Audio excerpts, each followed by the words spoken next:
Right, let's get one thing straight. You probably think farming is all about tractors, sunshine, leaning on a fence post looking rugged. Well, you're wrong. It's mostly about panic.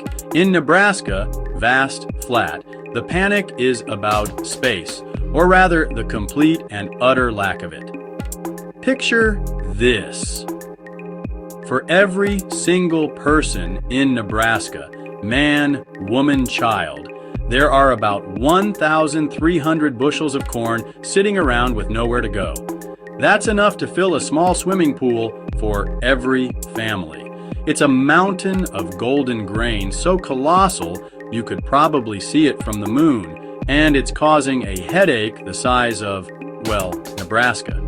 This isn't some abstract problem you read about in a boring newspaper. This is real.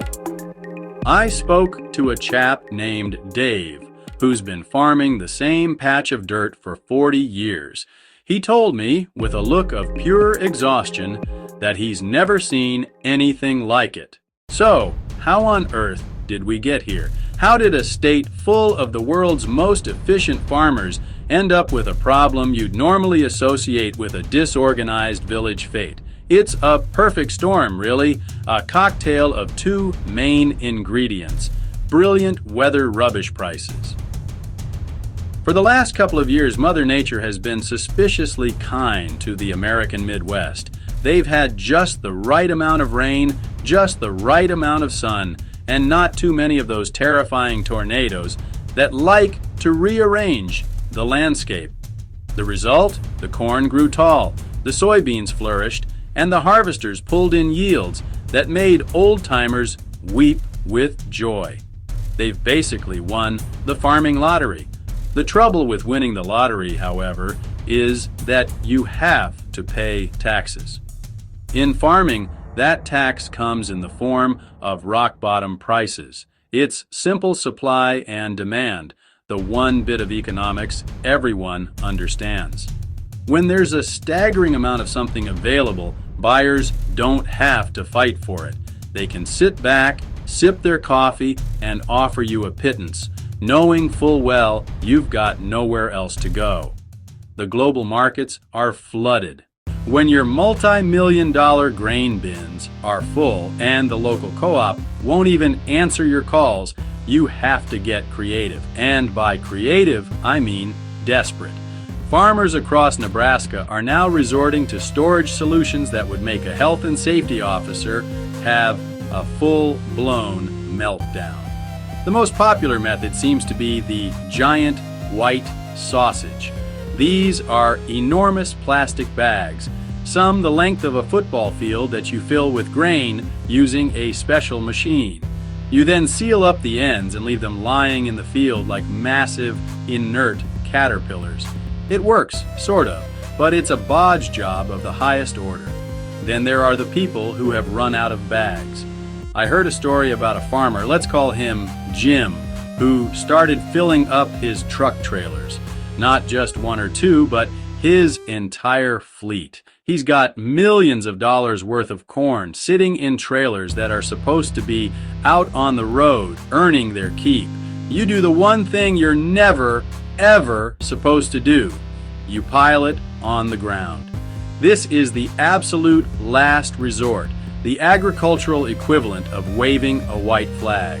They create these golden pyramids, monuments to a harvest that was too good for its own good. Storing grain outside might seem like a simple solution, but it's fraught with peril. It's a bit like leaving a brand new supercar parked on a dodgy street with the keys in the ignition. The first and most obvious enemy is the weather. Nebraska isn't exactly the French Riviera.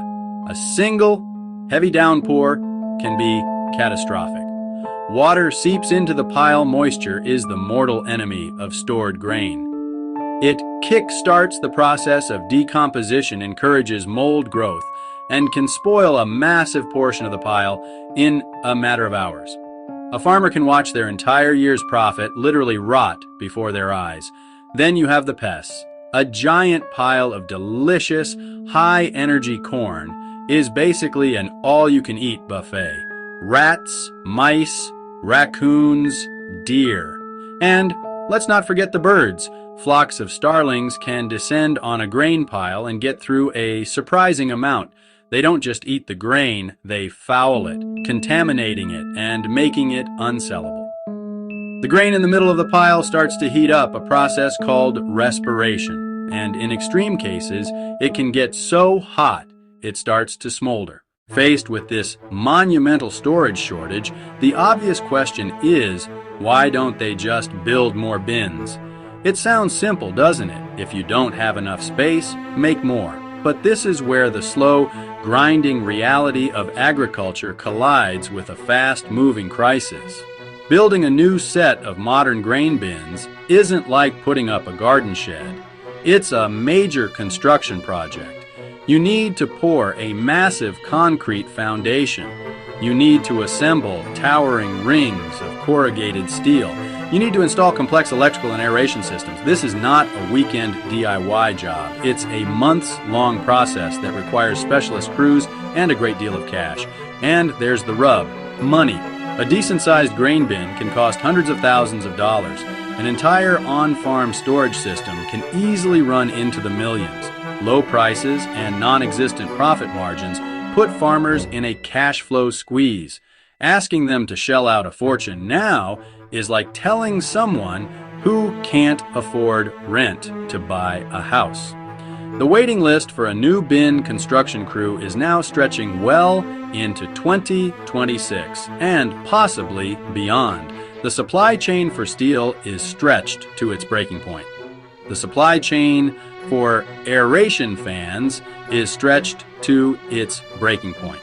The supply chain for electronics is stretched to its breaking point.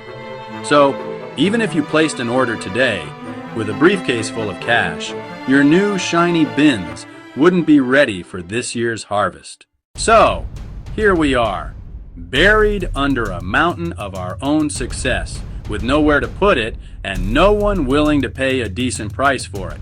It all sounds a bit bleak, doesn't it? But farmers are a resilient bunch. They wouldn't do this job if they weren't. The first, most immediate step is damage control. For those with grain piled on the ground, it's about managing that risk obsessively.